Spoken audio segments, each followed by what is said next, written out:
Assalamualaikum warahmatullahi wabarakatuh. Perkenalkan, nama saya Sarul Fajarul AS, NIM 230204601034, mata kuliah pengantar teknik elektro.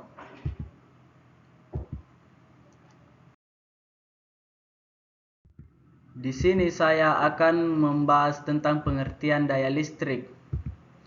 Daya listrik adalah kemampuan satuan peralatan listrik untuk melakukan usaha akibat adanya perubahan kerja dan perubahan muatan listrik tiap satuan waktu. Besarnya daya listrik yang dilakukan oleh peralatan listrik dipengaruhi oleh keberadaan tegangan listrik, kuat arus listrik, dan hambatan listrik di dalam rangkaian listrik tertutup, serta keadaannya terhadap waktu.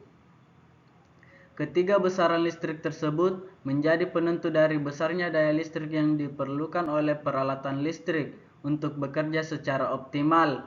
Nilai daya listrik umumnya dicantumkan pada label peralatan listrik untuk menunjukkan besarnya energi yang dibutuhkan oleh perangkat listrik untuk dapat bekerja tiap satuan waktu. Sumber penghasilan induksi elektromagnetik. Daya listrik dapat dibuat dari pengubahan daya kerja selama proses induksi elektromagnetik berlangsung di dalam kumparan magnet. Tegangan induksi pada batang penghantar yang berada di dalam satuan medan magnet akan menghasilkan arus induksi dengan nilai tertentu. Tegangan dan arus induksi ini menghasilkan daya dalam satuan joule yang sama dengan daya yang dibebaskan ke dalam konduktor. Daya dalam satuan joule ini dihasilkan sebagai akibat adanya kerja mekanik yang berasal dari proses menggerakkan batang penghantar, sedangkan batang penghantar terdapat gaya yang bergerak secara berlawanan arah, sehingga daya mekanik berubah menjadi daya listrik.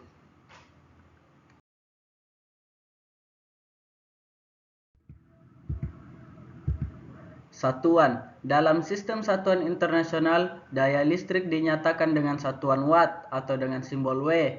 Daya listrik juga dapat dinyatakan dalam satuan joule atau detik yang bersimbol J atau S.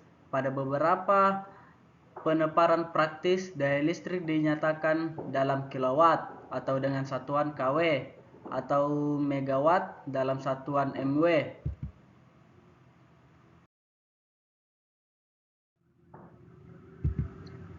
Penyaluran kabel serabut. Penyaluran daya listrik melalui kabel selalu menghasilkan rugi-rugi daya. Pengurangan rugi-rugi daya dilakukan dengan memperkecil nilai hambatan listrik di dalam kabel. Nilai hambatan dapat dikurangi dengan menggunakan bahan listrik dengan hambatan jenis yang kecil, seperti tembaga atau aluminium. Hambatan jenis satuan bahan listrik yang merupakan suatu ketetapan yang tidak dapat diubah, sehingga pengurangan nilai hambatan listrik hanya dapat mencapai nilai minimum tertentu. Penurunan nilai dapat dilakukan lagi dengan melakukan rekayasa bahan listrik. Cara pertama untuk merekayasa bahan agar hambatan listriknya sangat kecil ialah melakukan pencampuran bahan-bahan listrik sehingga ditemukan hambatan yang lebih kecil dari hambatan listrik yang ada di alam. Cara kedua ialah menggunakan kabel dengan luas penampang lebih besar. Hambatan listrik akan semakin kecil jika luas penampang semakin besar. Cara kedua tidak dapat diterapkan secara efektif pada pekerjaan teknis kelistrikan karena penampang besar bersifat kaku dan sulit dibengkokkan. Sifat ini mengakibatkan kesulitan dalam penyambungan. Cara yang paling umum digunakan dalam penyaluran daya listrik ialah dengan membuat kabel dalam bentuk serabut. Kabel serabut terdiri dari serabut-serabut dengan luas penampang kecil. Hambatan kabel menjadi kecil karena jumlah serabut banyak sehingga luas penampang total seluruh serabut menjadi besar. Selain itu, kabel serabut masih mudah untuk digulung atau dililit.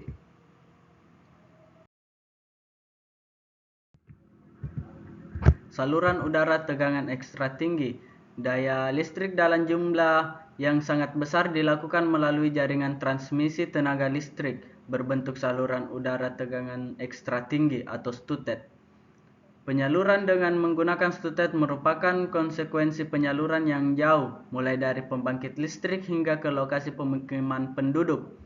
Penyaluran daya listrik jarak jauh merupakan atau menerapkan persamaan rugi-rugi daya. Pada persamaan ini, daya listrik yang terbuang tanpa digunakan terjadi selama penyaluran karena adanya hambatan tertentu di dalam penghantar listrik yang digunakan. Semakin panjang penghantar listrik yang digunakan, maka semakin banyak daya listrik yang terbuang akibat panas yang dihasilkan oleh arus listrik dengan jumlah kuadrat. Penurunan nilai rugi-rugi daya dilakukan dengan memperkecil arus listrik penyaluran dengan cara meningkatkan nilai tegangan listrik hingga ke tingkat ekstra tinggi.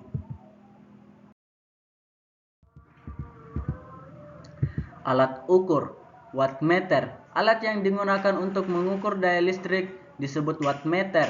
Dengan daya listrik dapat diukur secara langsung pada peralatan listrik yang teraliri arus listrik. Prinsip kerja wattmeter merupakan gabungan antara prinsip kerja dari ampermeter dan voltmeter serta penerapan gaya Lorentz. Konstruksi wattmeter terdiri dari kumparan arus dan kumparan tegangan. Kumparan arus merupakan kumparan tetap yang tidak dapat berputar, sedangkan kumparan putar dapat bergerak memutar saat dialiri arus listrik. Kumparan arus dipasang secara seri mengikuti prinsip kerja ampermeter, sedangkan kumparan tegangan dipasang secara paralel dengan sumber tegangan wattmeter. Dapat digunakan untuk mengukur tegangan dan arus searah maupun tegangan dan arus bolak-balik. Baik, itu saja yang bisa saya sampaikan. Terima kasih. Wabillahi taufiq wal hidayah. Wassalamualaikum warahmatullahi wabarakatuh.